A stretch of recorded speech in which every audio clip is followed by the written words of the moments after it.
आज भले ही पूरी दुनिया चीन के पीछे हाथ धोकर पड़ गई है और उसे पूरी तरीके से घुटनों पर लाने के लिए हर संभव ताकत झोंक रखी है, लेकिन एक बात जानकर आप दंग रह जाएंगे कि चीन ने पहले ही ये होने वाली जंग जीत ली है।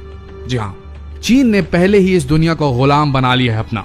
शायद आपको इस बात पर यकीन न आए, लेकिन यह सच है।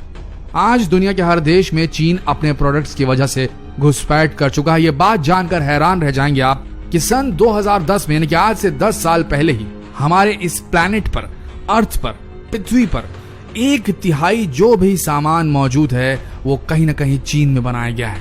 ये नौबत ले आई थी चीन ने, ले आई है कहना सही होगा।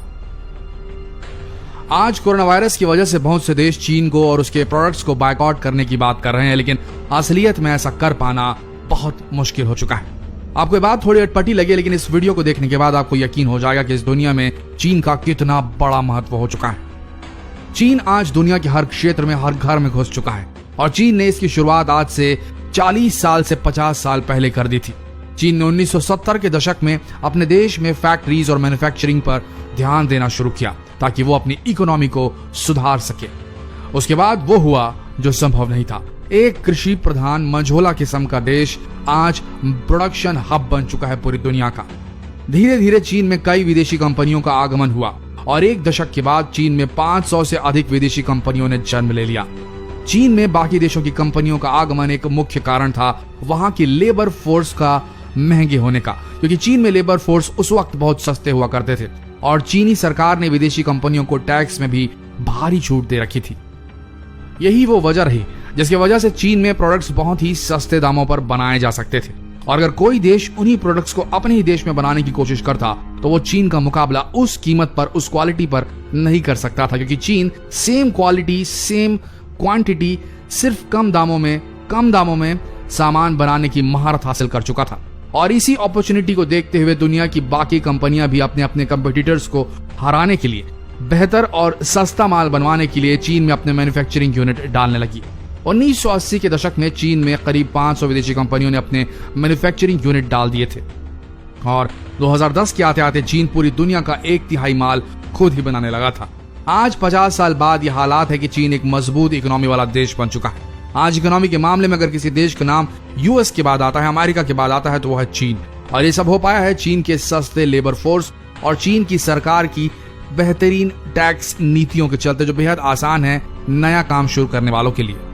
आप इसी बात से अंदाजा लगा सकते हैं कि 1990 में चीन में एक लेबर की सालाना आय सिर्फ 10,500 रुपए थी और आज चीन में एक लेबर की सालाना आय 9,45,000 रुपए तक पहुंच चुकी है।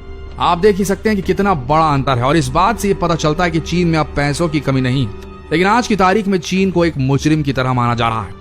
दुनिया का हर देश यही मान रहा है कि कोरोना वायरस चीन के वुहान शहर से निकला है, लेकिन चीन भी इस वायरस से अछूता नहीं था। इस वायरस के चलते चीन में भी लॉकडाउन हुआ था, जिसकी वजह से सारी कंपनियों को कुछ समय के लिए बंद कर दिया गया था।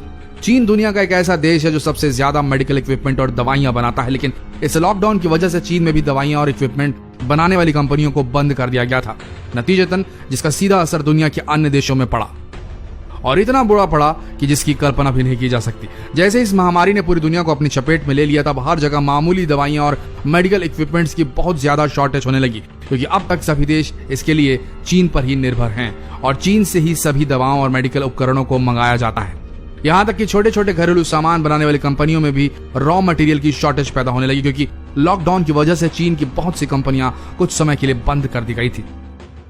आप अब इन्हीं बातों से समझ सकते हैं कि किस तरह से दुनिया का हर देश चीन पर निर्भर है। अगर हम कुछ आंकड़ों की बात करें तो अमेरिका जैसा सुपर पावर देश भी चीन के अधीन है, क्योंकि अमेरिका खुद चीन से $418 बिलियन का माल खरीदता है और चीन पर निर्भर होने वाले सिर्फ सुपर पावर देश ही नहीं बल्कि जापान, कोरिया, हांगकांग, इंडिया और ऐसे कई देश शामिल हैं। और यही वजह रही जिससे आज चीन ने पूरी दुनिया में अपनी धाक जमा दी है। आज दुनिया के 80% देश चीन पर निर्भर है। आप खाने पीने के सामान से लेकर जो भी प्रोडक्ट्स सोच सकें, लगभग हर प्रोडक्ट में कुछ न कुछ चीन के पार्ट्स जरूर मौजूद होते हैं और यही वजह है कि चीन आज से बहुत पहले पूरी दुनिया पर अपना कब्जा जमा चुका है। आज चीन दुनिया के हर घर में मौजूद है, जिसे घर से बाहर निकालना इतना आसान नहीं। आप खुद सोच के देखिए, आप दुकान में मोबाइल लेने जाते हैं, दुकानदार आपको 2 मोबाइल दिखाता है जिसमें से एक ही तरह के फीचर्स हैं, एक चीन में बना हुआ है जिसका दाम कम है और एक मोबाइल जिसका दाम ज्यादा है। जाहिर सी बात है आप कम दाम वाला मोबाइल लेंगे क्योंकि आपको कम दाम में सेम फीचर्स का मोबाइल मिल रहा है। जाहिर है अब आप समझ ही गए होंगे कि कितना मुश्किल है चीन को देश से बाहर निकालना। कमेंट बॉक्स में जरूर बताएं कि सिर्फ ये करने से कि हम चीनी प्रोडक्ट्स का बहिष्कार करें, क्या यही काफी होगा हमारे देश के लिए चीन के आधिपत्य से बाहर निकलने के लिए, चीन के इस आर्थिक आधिपत्य से बाहर निकलने के लिए? क्या हम सिर्फ चीनी प्रोडक्ट्स का बायकॉट करें या फिर हमें अपने देश में प्रोडक्शन हब बनाने की कोशिश करनी चाहिए? ऐसी नीतियां तय करवानी चाहिए कि नए जो व्यवसाय शुरू होते हैं, नए प्रोडक्शन हाउसेस जो शुरू होते हैं, उन्हें आसानी से काम करने में कोई भी दिक्कत, कोई अड़चन ना आए। आपको क्या लगता है कमेंट सेक्शन में जरूर लिखिए। मिलते हैं लेटेस्ट अपडेट के साथ, तब तक के लिए हमारे इस पेज के साथ बने रहिए। धन्यवाद।